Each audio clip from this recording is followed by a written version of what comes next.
Michael's a student at the University of Georgia, where he is living in off-campus student housing. He has a part-time job, but has a hard time really keeping up with his living expenses. So after some unexpected expenses, Michael is unable to pay his rent. He has no time to find another part-time job, so he comes home one day to find an eviction notice on his door. Except his name wasn't Michael. It was Andy.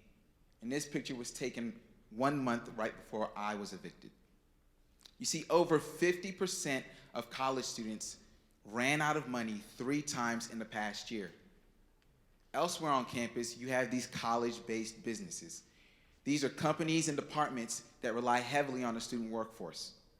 But because of the irregular schedules of students, there's a higher than normal attrition rate. According to the Southern Regional Director of the National Association of College and University Food Services, I know it's a mouthful, student attrition is the #1 issue facing food service departments across the nation, and they aren't alone.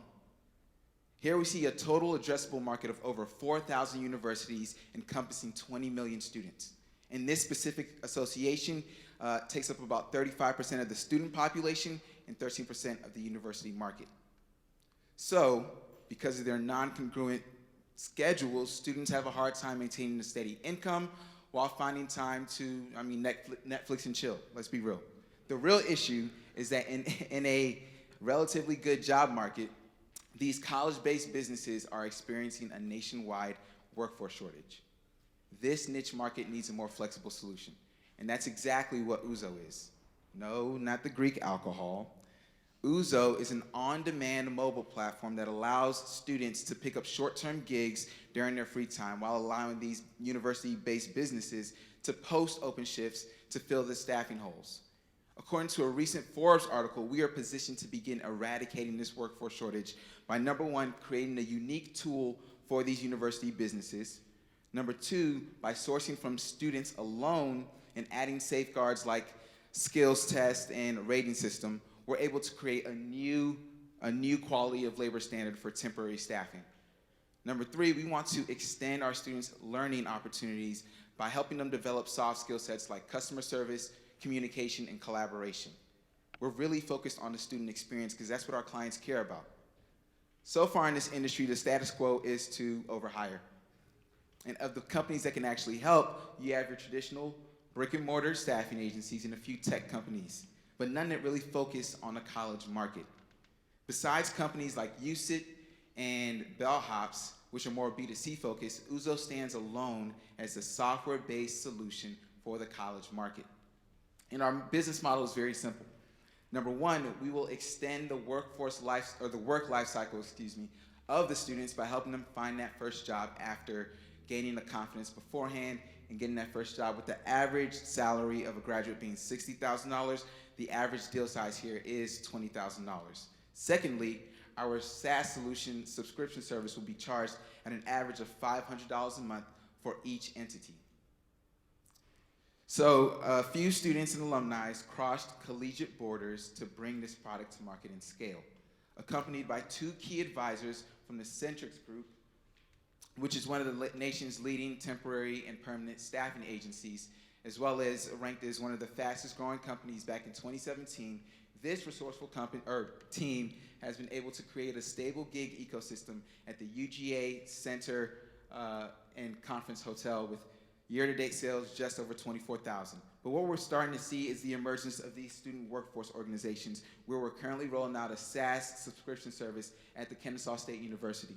So how are we going to grow? Real simple. On the client side, we're going to start off by targeting these 600 universities in the association and getting an industry membership, allowing us direct access to them. For students, we're going to roll out a brand ambassadorship program, really focusing on increasing our campus awareness.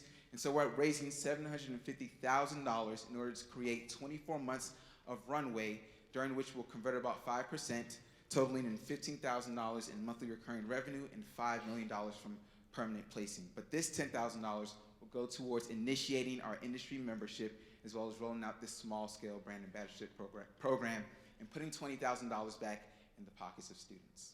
Thank you.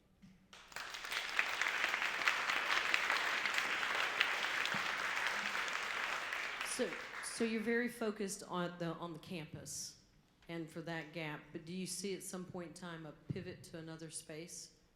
So we are focused on college-based businesses right now, and that isn't limited to just campus. We actually have a client that's off campus in the Athens area, the Classic Center, where they're an event-based center, but they do rely heavily on the student workforce. What we want to do is we understand that the workforce is changing, and that's why you see the rise of a lot of these gig companies, right? But students, the student data is very valuable, and so being able to get out ahead of it, the permanent placement has very high margins, and so we have this student data, and we'll be able to place them into that first job overhead. So I guess we do want to remain focused on the niche market. So you're going after the campus and maybe those people that are in the college town or the university town as well? Yes. So they'd be part of that same universe, okay. Yes. That expands your marketplace then, okay. Makes sense that you're starting here. How do you scale into other cities' locations? Yes, so we're really focused on this association mainly because of the influence of the director of dining services at UGA. He's a Southern Regional Director, and so we're hyper-focused on food services first because they experience these fluctuations in demand where it's hard to determine what kind of work you'll need on a given day. And so having a student workforce, it really works, it fits well rather with the university, and so scaling to other cities like Kennesaw State, we're already doing that, where we're currently creating a SaaS product for them because they already have an organization that's doing what we are creating at UGA, if that answers your question. So is the problem you're solving helping on-campus dining facilities retain their staff for longer periods of time, or is it mobilizing the student population to fill the staffing gaps you might have? So it's the latter. It's mobilizing the student population. So And just out of curiosity, what percentage of the employees at those dining facilities today are students? Is it a majority or a minority? Or it's definitely a majority. I'd say up to upwards of 80% at UGA. So they rely on student labor. Okay, so you're just helping them tap into that resource more efficiently than they are today. Absolutely. Okay. Do you require that when a student registers that they have to at least work 2 hours or 20 hours or 10 hours? And at the same time, can you kind of rate the experience for the dining hall versus the student who's engaged?